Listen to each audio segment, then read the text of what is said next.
한번 따라 하실까요? 지금 내 옆에는 누가 있습니까? 지금 내 옆에는 누가 있습니까? 누가 있어요? 예, 지금 내 옆에 있는 사람이 제일 소중한 사람이고 제일 귀한 사람입니다. 꼭 가족을 넘어서서라도 공동체 안에서 우리가 살아가는 모든 일 가운데 내 옆에 있는 사람이 가장 귀한 사람인데, 우리가 때로는 그 사람들을 가장 힘들게 하고 가장 아프게 할 때가 얼마나 많은지 모릅니다. 아무리 위대하고 아무리 많은 것을 가진 사람이라고 할지라도 지금 자기 옆에 누가 있는가가 그 사람의 행복을 결정합니다. 누군가가 여행이라는 말을 이렇게 풀이했습니다. 여기서 행복한 것이 여행이라고 하는 의미라고 말하는 것을 제가 들었습니다. 여기서 행복하려면 어떻게 해야 될까요? 여행을 갔는데 그 여행 간 곳에서 행복한 것이 여행이라고 한다면 어떻게 해야 행복할까요? 좋은 경치가 있어야 되고 또 좋은 만나는 음식도 있어야 합니다. 그런데 그것보다도 더 중요한 것은 누구와 함께 있느냐는 거예요. 그 사람과 함께 그것을 보고 그것을 먹고 그것을 즐거워하는 것, 그것이 여기서 행복한 것이라는 것입니다.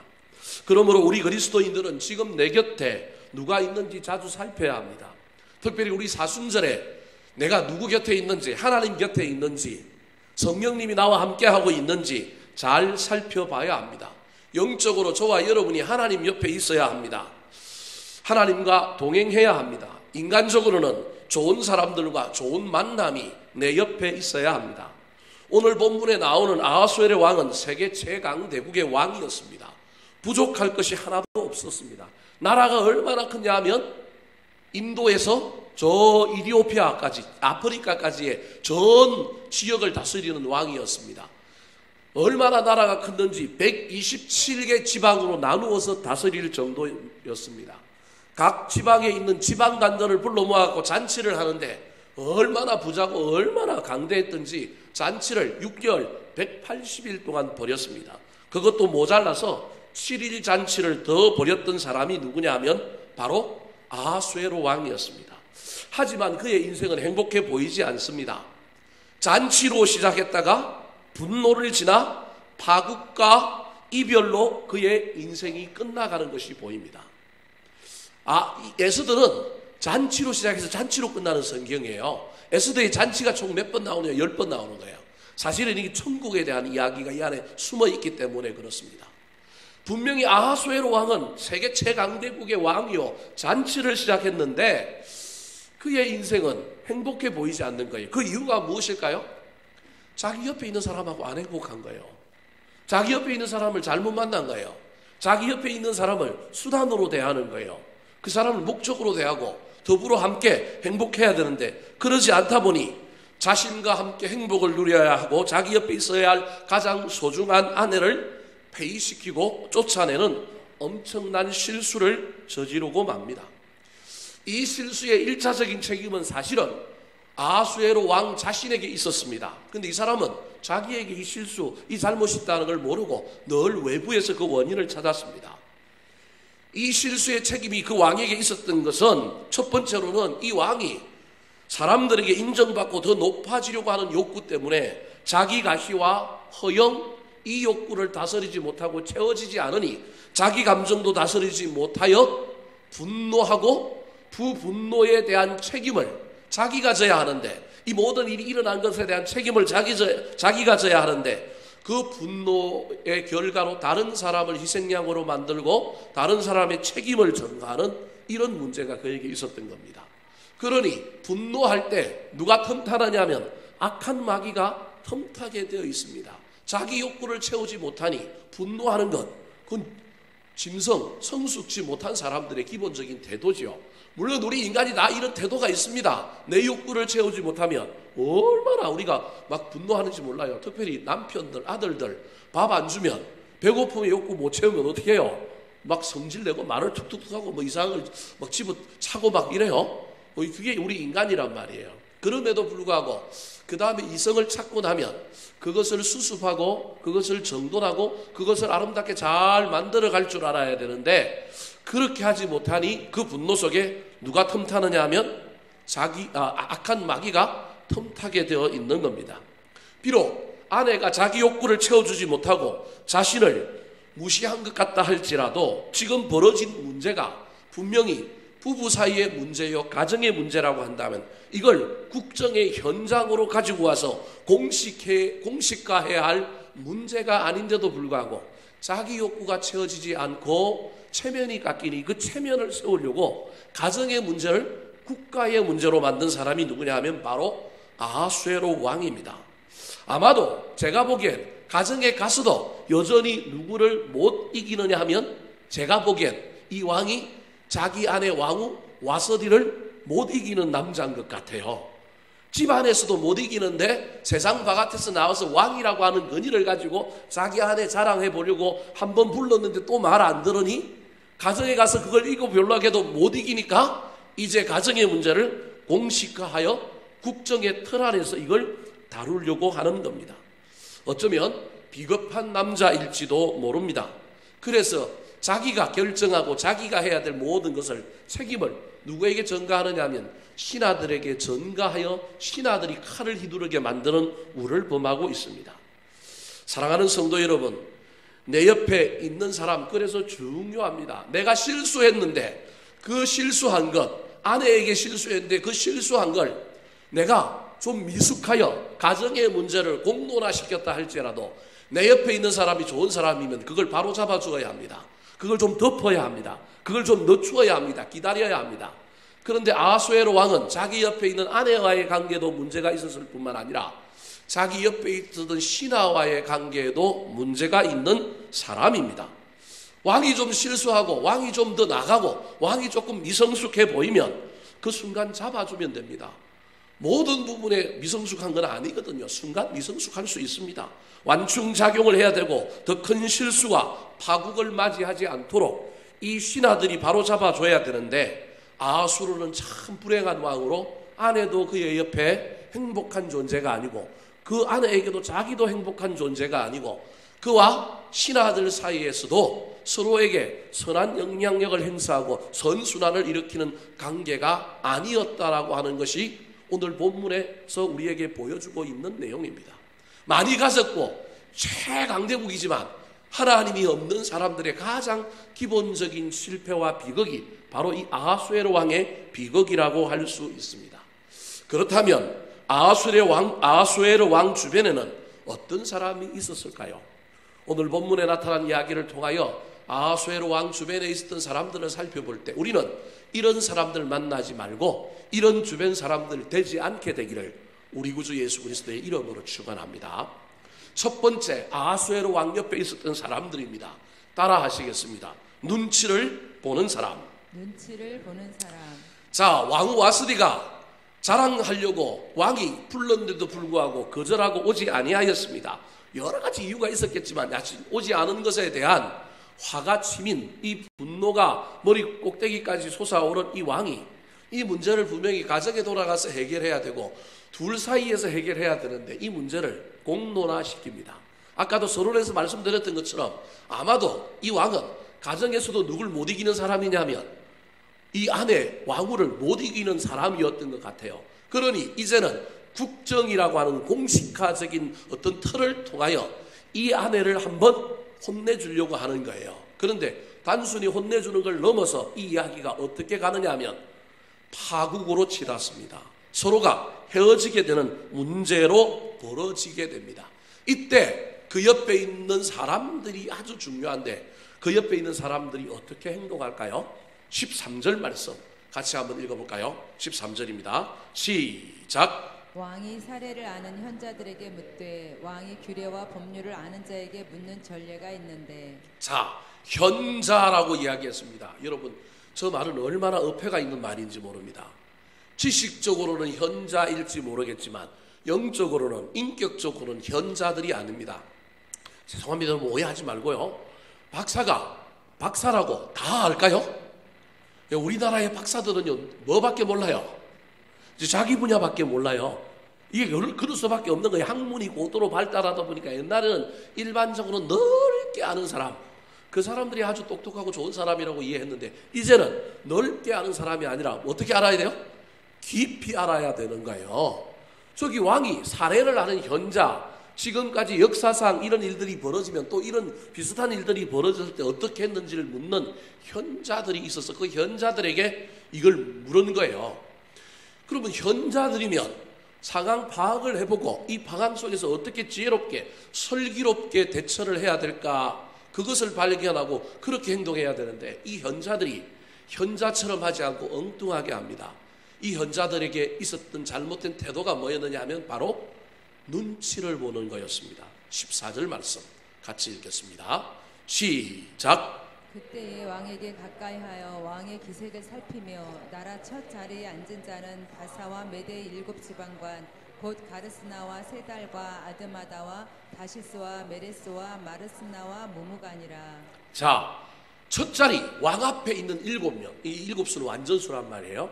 그러니까 각 지방의 지방관들을 제외하고 그들 위에 왕과 그들 사이에 있는 7명의 인물들이 있는데, 그 인물들이 지금 왕에게 가까이 가서 왕의 뭘 살폈다고요?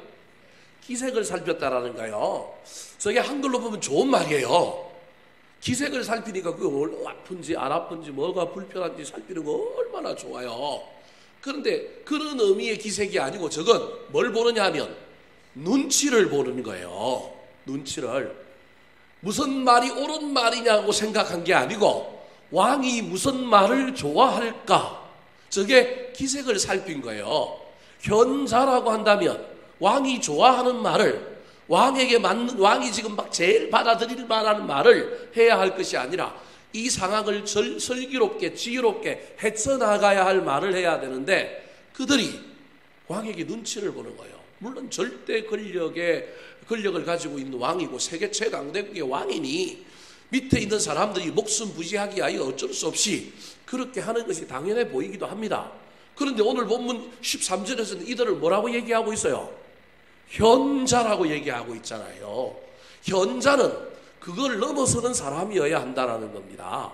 그걸 넘어서는 사람이라고 한다면 정말로 지금 상황 속에서 이 일을 어떻게 합력하여 선을 이루고 어떻게 할 거냐, 옳은 말을 하는 것도 중요하지만 그 말을 어떻게 부드럽게 왕의 성정을 나쁘게 만들지 않고 할 거냐, 그리고 때에 맞는 말, 아로새긴 언쟁반에 금사과처럼 부드러운 말은 뼈를 꺾는 것처럼 어떻게 부드럽게, 어떻게 때에 맞게, 그러면서도 옳은 말을 조리 있고 설득력 있게 할 것인가, 이걸 현자가 하는 거 아니겠어요? 근데 이 현자는 그걸 고민하기보다는 왕이 지금 무슨 말을 들을까, 왕이 지금 화가 이빠이 났으니 저 왕이 지금 듣고 싶은 말은 왕후를 벌주라고 하는 생각이다라고 하러 읽어버린 거예요.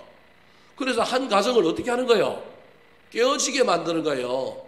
여러분, 보통 시민의 가정도 그 가정이 깨어지면 자녀들이 문제가 생기고요, 그 가정이 깨어지면 얼마나 피곤하고 힘들어요. 근데 한 나라의 왕의 가정이 깨어져요.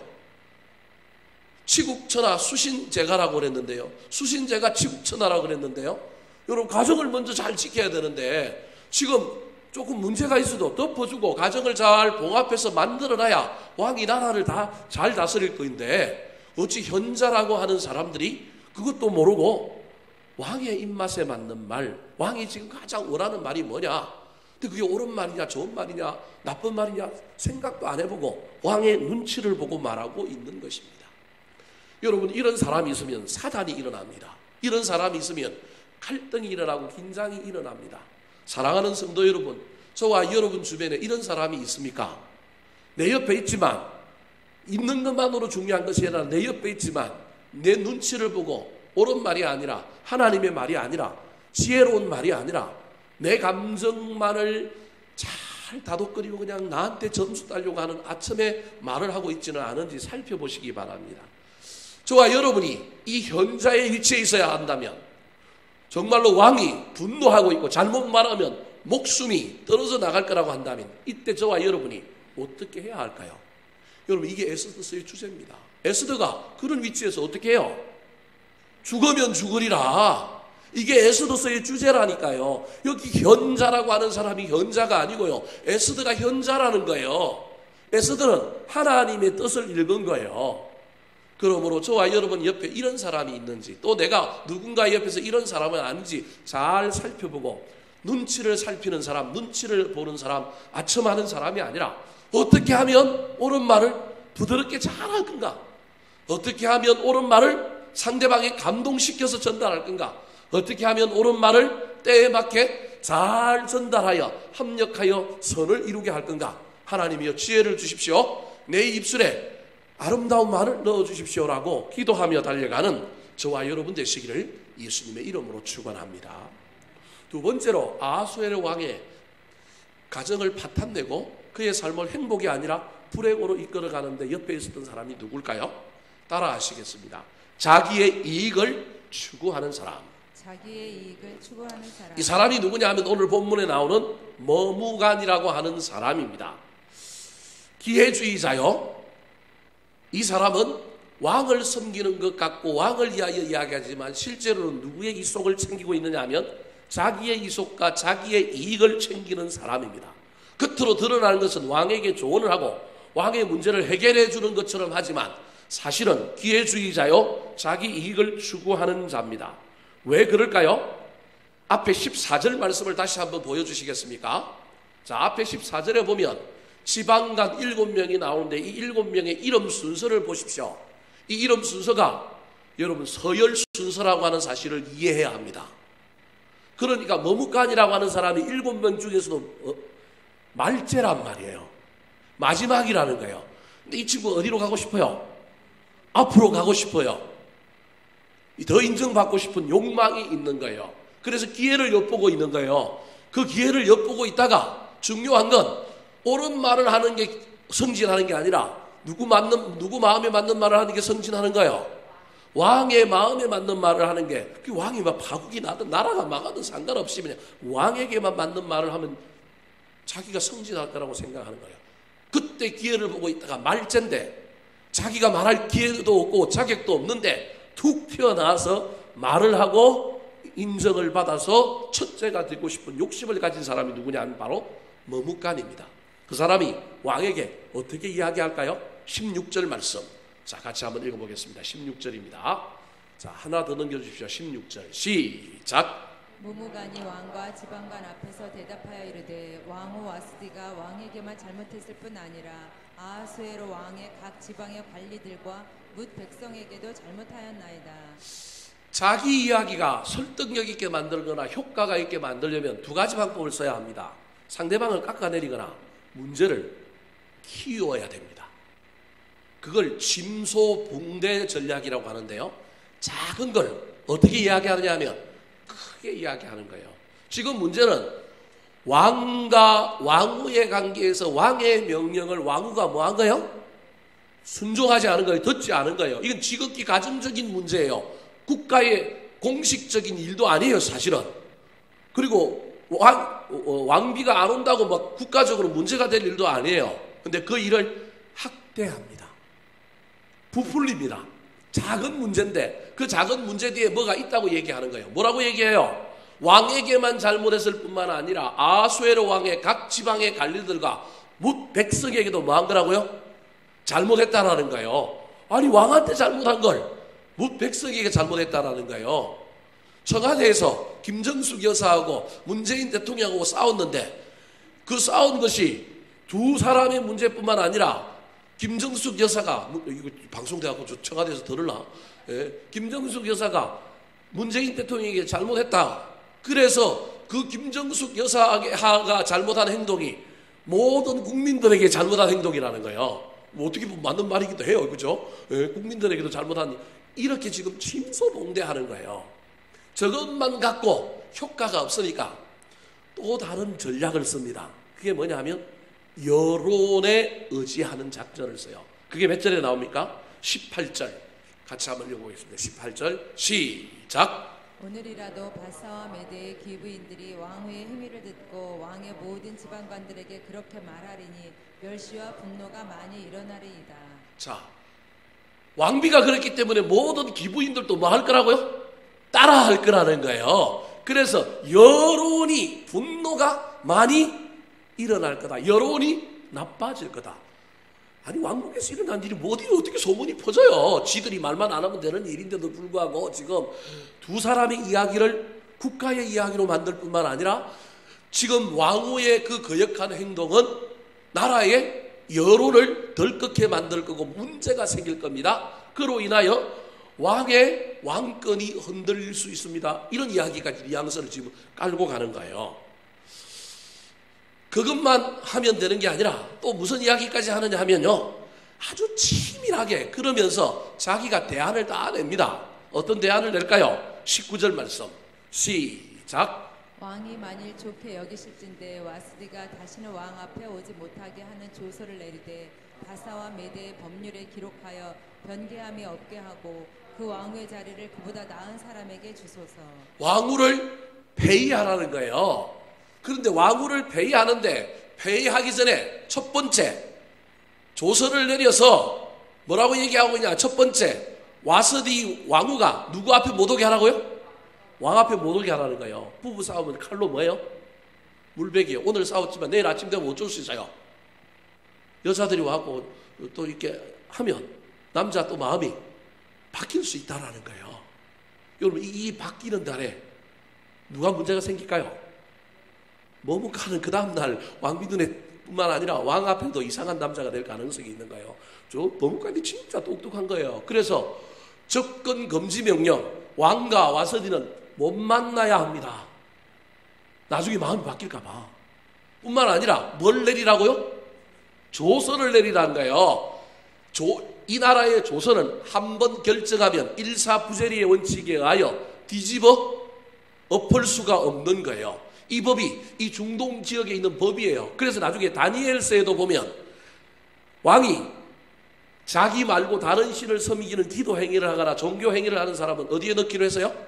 사자굴에 넣기로 했단 말이에요. 왕이 뭣도 모르고 그거 잘 됐다고 도장을 찍어줘요. 근데 도장을 찍은 것은 누구도 못 바꿔요? 왕도 못 바꿔요. 나중에 알고 보니 이게 누구 죽이려고 만든 법이에요. 자기가 가장 좋아하고 가장 존경하는 다니엘을 죽이려고 하는 거예요. 그 왕이 못 고치잖아요. 못 바꾸잖아요. 조서를 한번 내렸기 때문에. 그래서 나중에 다니엘한테 네가 네 하나님께 기도해갖고 네 거기서 빠져나와라 그러잖아요. 얼마나 왕이 안타까웠으면 네가 믿는 하나님께 기도해서 너 거기서 살아나오라고 그렇게 이야기한단 말이에요. 그러니까 지금 이 머뭇간이 아주 치밀합니다. 아주 치밀해요. 어쩌면 자기 앞에 있었던 1, 2, 3, 4, 5, 6 중에 몇몇 정권을 쥐고 왕에게서 어떤 득세하던 사람들이 그 뒷배가 누구냐 하면 왕후였을지도 모르는 거예요. 성경은 기록하고 있지 않지만 우리가 역사를 통해서 충분히 생각해 볼 수 있는 여러 가지 근거들은 이럴 수 있다라는 거예요. 왕후를 쳐내므로써 앞에 있는 다른 사람도 쳐내고 말제했던 자기가 더 큰 권력을 잡고 싶어하는 욕망. 근데 이거 잘못 건드리면 큰일 나니? 오늘 밤에는 술 한잔 먹어갖고 막 기분이 이상해져갖고 성질이 났던 이 왕이 그 다음날 마음이 바뀌어갖고 왕후 만나고 난 다음에 손바닥을 뒤집어 버렸어요. 그러면 이거 이제 왕후가 조사할 거 아니에요. 누가 나를 피해하라고 그랬어? 머뭇간? 이제 이러면 이제 골치 아픈 일들이 벌어진단 말이에요. 그래서 왕후도 못 오게 만들 뿐만 아니라 그 다음에 조서를 쓰게 하여 이 조서가 지방으로 다 뿌려져서 공식화하게 만드는 치밀한 전략을 쓰고 있는 사람이 누구냐면 바로 머뭇간입니다. 그런데 머뭇간이 이렇게 하는 이유, 아까 정치적인 욕구도 분명히 있지만 머뭇간이 이렇게 하는 이유는 사실은 누구 문제 때문이냐면 자기 가정 문제 때문인 거예요. 그게 몇 절이에요? 20절 말씀 같이 한번 읽어볼까요? 시작. 왕의 조서가 이 광대한 전국에 반포되면 귀천을 막론하고 모든 여인들이 그들의 남편을 존경하리이다 하니라. 저기에 구체적으로 제가 방금 했던 말에 대한 근거는 없지만 저 이야기를 충분히 미루어 보건대 모든 여인들이 그들의 남편을 뭐하리로다? 존경하리라다. 지금 여러분 보십시오. 왕도 아내에게 존경을 못 받고 이 문제를 해결하려고 앞서서 욕심을 부리고 사적인 이익을 추구하고 있는 머뭇간도 그의 가정이 죄송한 이야기지만 파토나기 일보 직전인 가정, 그죠? 개판 5분 전인 가정일 가능성이 있는 거예요. 얼마나 자기도 자기 아내에게 무시를 당하고 자기 아내를 못 이겼으면 왕후의 문제를 통하여 왕의 권력을 가지고 그 세계 최강대국의 그 엄청난 권력을 가지고 지금 이 나라가 하고 있는 짓이 뭐냐 하면 여자들을 압제하는데 이 권력을 쓰고 이 힘을 쓰고 있어요. 웃기는 나라지 않습니까? 이게 하나님 없는 나라, 공의를 행하고 사람을 사람답게 만들고 나라를 좀 더 격이 높게 만드는 일들의 에너지를 쓰는 것이 아니라 이 에너지가 이 최강대국의 힘과 권력이 어디에 쓰이느냐 하면 낮은 자들을 더 핍박하고 여인들이 그때 남자들보다 훨씬 더 소외된 사람들인데도 불구하고 그 여인들을 핍박하고 자기 가정의 문제를 이 일을 통하여 역전시켜서 조서 만들어 들고 왔고 이제 이 몸관이 자기 집에 가서도 자기 아내한테 뭐라고 얘기할 거냐면 남편이 가정을 주관하려 가면서 너 내 말 들어야 돼. 너 이거 내 말 안 들으면 너 이제 큰일 나. 이렇게 하겠다는 의도가 이 안에 숨겨져 있는 겁니다. 사랑하는 성도 여러분, 옆에 있는 사람이 나를 자기 이익의 대상으로 삼고 있다면 어찌 내가 행복할 수 있겠습니까? 그 사람이 도리어 나를 돕고 나를 행복하게 하고 나를 위하여 때로는 손해보고 그래서 그것에 감격하여 나도 그를 도와주고 그를 위하여 때로는 나도 희생하고 헌신하는 이런 좋은 관계가 만들어진다면 그것처럼 멋진 관계가 어디 있겠습니까? 부부 사이도 그렇지 않습니까? 어떻게 부부 사이가 서로가 서로를 채워달라고만 말할 수 있겠습니까? 행복하지 않은 가정 부부 사이에 늘 문제는 그러지 않습니까? 늘 받기만을 원할 때 생기는 문제가 그렇지 않습니까?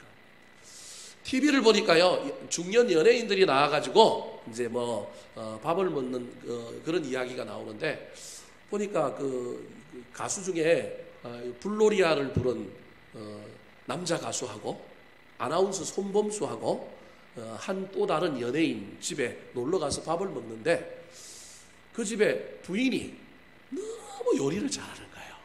근데 그 남편은 집에서는 뭐도 안 해요? 손도 까딱 안 하는 사람인 거예요. 그 집에서는 장덕이라고 하는 사람인데 손도 까딱 안 하는 사람이에요. 근데 외모는 자기가 훨씬 나이가 들어 보이는데 이 손범수하고 이런 사람들이 훨씬 더 형인 거예요. 그 집에 놀러 가고 밥을 먹는데 이제 놀리자고 그 형들이 이 장덕한테 물도 떨어졌다 뭐도 없다 뭐도 좀 가져와라 그러니까 집에서 그 손도 까딱 안 하던 아내한테 손도 까딱 안 하던 그 남자가 동년배의 선배들 형님들이 심부름 시키니까 냉장고 문도 열고 물도 가져오고 뭐도 또 오는 걸 하는 거예요. 그러면서 허허 웃는데 그 부인이 삐진 건 아닌데 그 부인이 하는 얘기가 저렇게 잘하는데 왜 나하고 있을 때는 안 할까? 그러면서 그 부인이 하는 얘기가 있어요. 제가 지금 여자분들을 뭐 이상하게 하려고 얘기하는 게 아니에요. 여러분 오해하고 들으면 안 돼. 그 분이 하는 얘기가 있어요. 나 같은 여자를 만났으니 당신은 안 해도 돼 그러는 거예요. 제가 지금 무슨 얘기를 하려고 여러분에게 얘기하고 있느냐 하느냐면요, 50대 50은 없어요. 가정에서도 섬기고 받고 해주는데 50대 50이 없어요. 누군가가 서로도 존중하고 누군가가 어떻게 더 잘하느냐. 근데 이 남편이 아내한테 다른 건 너무 잘하는 거예요. 그것에 대한 감사함이 이 부인한테 있는 거예요. 그래서 우리가 겉으로 보기에는 저 집은 너무 건의적이고 남자는 아무것도 안 하는데 여자는 쎄빠지게 고생을 하고 음식을 만들어내는데 음식을 만들어내도 너무 잘 만들어주니까 이 남편이 한 번씩은 뭐가 없다 그래요?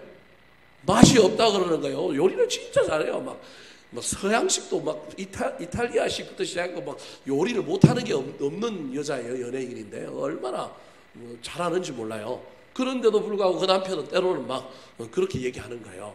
그런데 그 아내의 고백에 의하면 집안 살림과 관련하여 이 남편은 건의주의고 아무것도 안 하지만 다른 일과 관련하여 특별히 자기의 마음을 알아주는 것, 여자의 마음을 읽는 것에 있어서는 다른 어떤 남자들보다 내 남편이 낫다라는 거예요. 그래서 그것 때문에 자기는 희생하고 헌신하고 남이 보기에 이상한 관계이지만 자기는 요리하는 것도 기쁠 뿐만 아니라 기쁘게 한다 그렇게 말하고 있는 것을 들었습니다.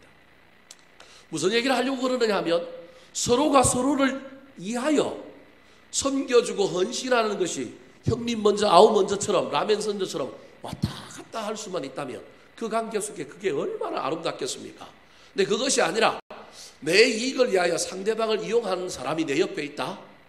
그것처럼 안타까운 일이 어디 있겠습니까? 지금 이 아하수에로 왕 옆에 이런 사람이 있는 거예요. 이런 사람이.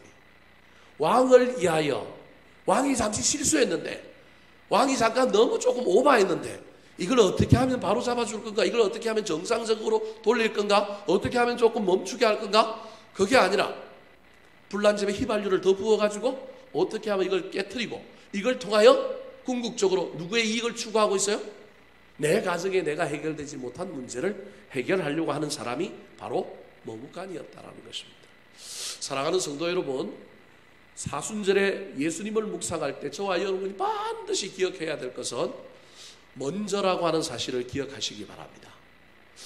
하나님이 참다 못하고 인간이 자기를 배신하고 막 돌이키지도 않고 하나님께 가까이 오지도 않는데 하나님이 참다 못해가지고 하나님이 먼저 누굴 보내시는 거예요?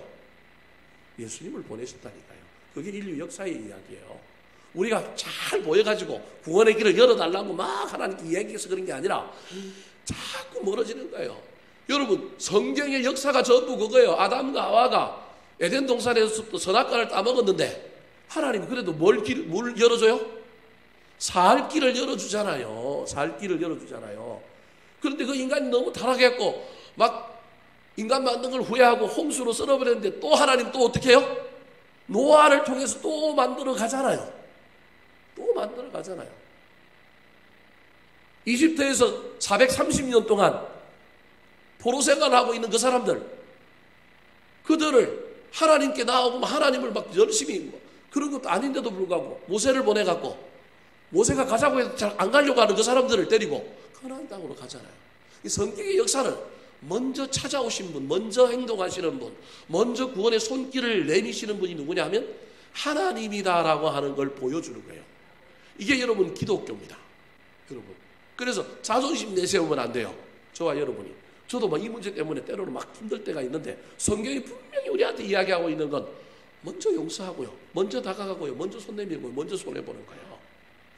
저와 여러분이 누군가의 관계 속에서 내 옆에 누가 있는지를 살펴보고 그 사람이 그런 사람인지 또 내가 누군가 옆에 있는데 내가 먼저 손해보고 먼저 그 사람의 이익을 위하여 그를 섬기고 헌신하는 사람인지 잘 살펴보고 우리도 그런 사람이 되시고 그런 사람을 옆에 두게 되기를 특별히 가정에서 부부 사이에서 서로 먼저 섬기고 서로 먼저 헌신하고 서로 먼저 사랑함으로 말미암아 더 행복해지는 놀라운 역사가 일어나게 되기를 우리 구주 예수 그리스도의 이름으로 축원합니다.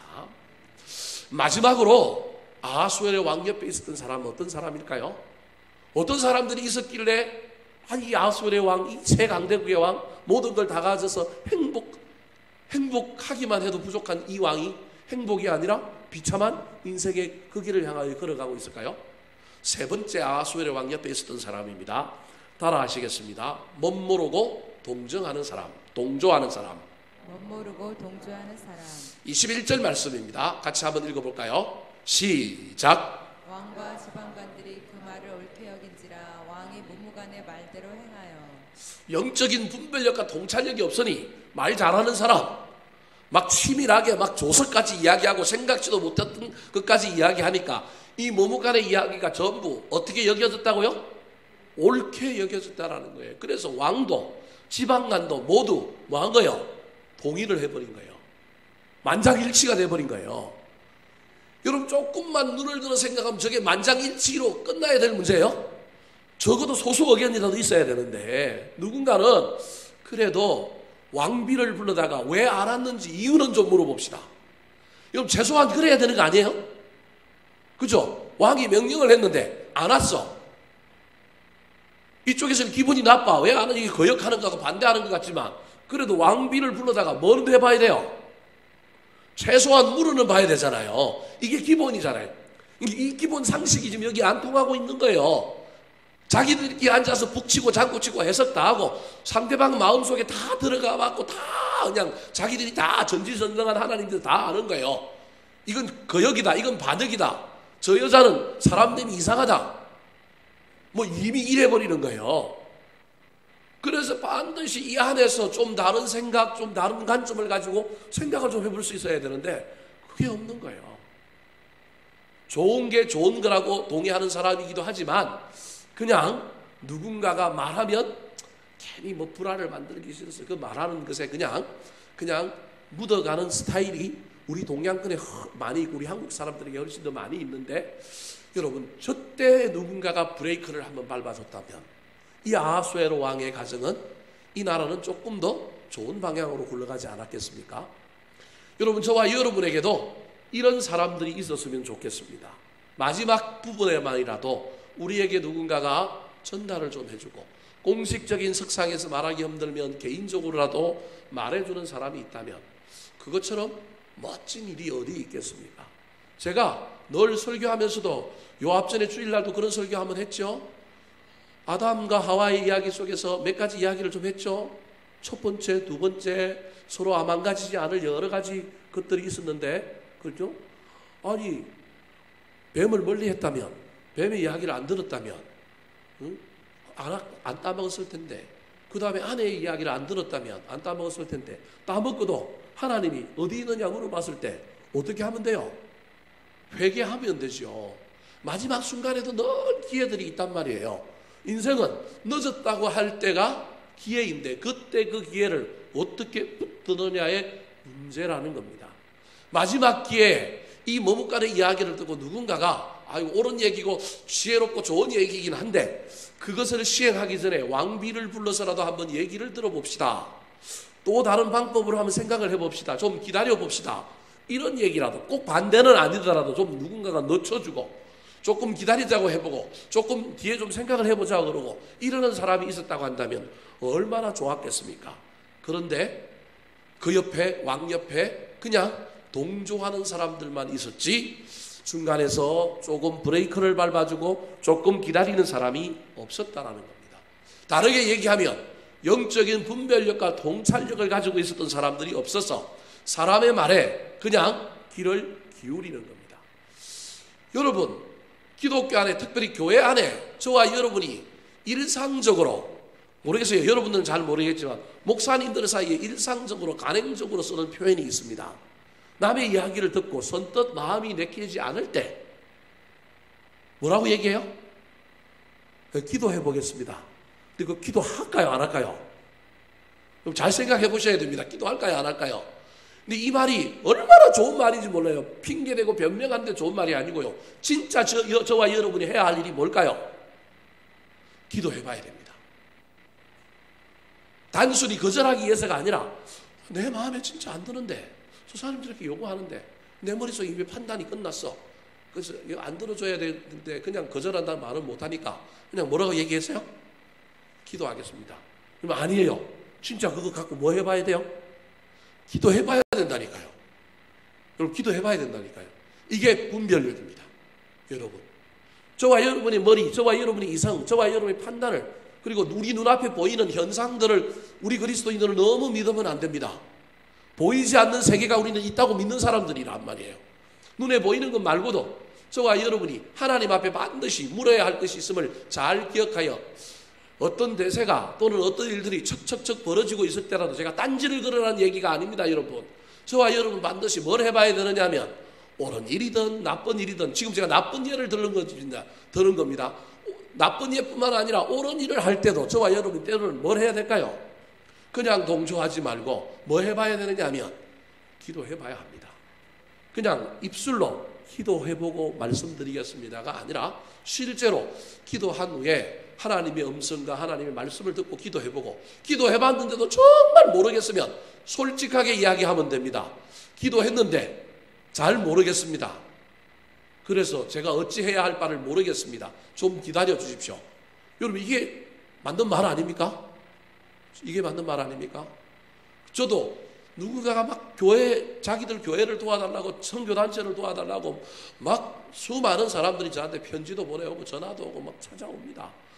그럴 때마다 너무 힘들어요. 정말로 힘들어요. 우리 교회가 정해놓은 룰이 있어서 우리는 11군데 보내는 게 딱 지금 우리는 룰이란 말이에요. 나중에 이제 준전임 사례를 올리면 또 좀 올라가고, 준전임 한 사람의 사례비만큼 우리 예산 맞게끔 우리는 외부에 내보내겠다. 이게 제가 이제 교회에 부임하면서 가졌던 원칙이에요. 그래서 우리 지금 준전임 전도사님 110만 원 사례를 주기 때문에 우리는 10만 원씩 지원하면 몇 군데를 지금 지원하는 거예요? 11군데를 지원하는 거예요. 근데 여러분, 줄 서 있어요. 죄송한 이야기지만 줄 서 있어요. 그래서 제가 개인적으로도 하는 데가 제법 있고요. 그런데도 불구하고 오면 이게 너무 힘든 거예요.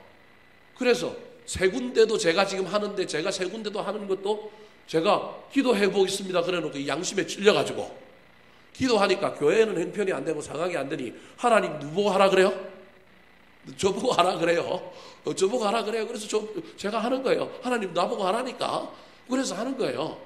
그런데 이제는 뭐 저도 이제 감당이 안 되니까 누군가가 오면 기도해 보겠습니다. 그렇게 기도하다가 하나님께 기도해 보니까 뭐 확신도 없고 뭐 이것도 없고 그러니까 또 아는 사람들한테 부탁도 해보고 뭐 이렇게도 해보다가 또 뭐 안 되니까 그때는 솔직히 이야기해줘. 지금 현재 이렇게 하고 있어 정말로 여유가 없습니다. 대신에 제가 빠지게 되면 그 자리는 당신을 1순위로 하겠습니다. 뭐 이런 얘기를 해요. 그래서 교체되거나 그럴 때는 사람을 또 넣고 빼고 하는 일들을 합니다. 무슨 얘기를 하려고 얘기하고 있느냐 하면 저와 여러분이 이성적으로 판단하고 무엇을 보기에 정말로 옳은 것 같고 맞는 것 같다 할지라도 저와 여러분이 어떤 생각 없이 기도 없이 그냥 거기에 올라타면 큰일 난다는 겁니다. 할 수만 있다면 저와 여러분이 하나님 앞에 기도해야 합니다. 하나님 이 방향이 맞습니까? 이게 옳습니까? 이렇게 우리 주변에 기도하는 사람들이 많아야 됩니다. 그리고 그 사람들이 진심으로 기도하는 가운데 그들의 기도 소리가 또 그들의 응답이 서로에게 전달되고 의견이 나누어지는 것. 그게 하나님이 우리 공동체 안에 역사하시는 하나님이지 않겠습니까? 하나님 나한테는 이렇게 얘기하고 저 사람은 다르게 얘기하고 그럴 리가 있겠습니까? 만약에 그렇게 해서 서로 의견이 맞지 않는다면 그것을 통하여 또 우리가 분별하고 나아가고 기다려보고 또 그 속에서 우리가 성숙함을 배워갈 수 있는 아름다운 일들이 일어난다는 사실을 잘 기억하여 할 수만 있다면 지금 내 옆에 어떤 사람들이 있는지를 잘 살펴보고 귀한 사람들이 있기를 소망하시기 바랍니다. 그러려면 우리가 그 사람을 어떻게 대해줘야 되느냐 하면 눈치 보면 안 되고요. 우리가 그 사람들 앞에서 어떻게 대해야 되느냐 하면요. 내 이익을 위하여 그 사람 대하면 안 되고요. 그냥 못 모르고 추정하거나 못 모르고 따라가면 안 되고요. 기도하는 가운데 중보와 기도로 그들을 섬겨주는 사람들로 저와 여러분이 먼저 행동해야 될 것임을 기억하여서 우리 주변에 있는 사람, 내 옆에 있는 사람 소중하게 여기고 귀하게 대해줌으로 말미암아 서로가 서로에게 아름다운 역할을 감당하는 놀라운 일들이 일어나게 되기를 예수님의 이름으로 축원합니다. 한번 따라 하실까요? 지금 내 옆에는 누가 있습니까? 지금 내 옆에는 누가 있습니까? 눈치를 보는 사람, 눈치를 보는 사람, 자기의 이익을 추구하는 사람, 자기의 이익을 추구하는 사람, 멋모르고 동조하는 사람. 멋모르고 동조하는 사람. 기도하겠습니다.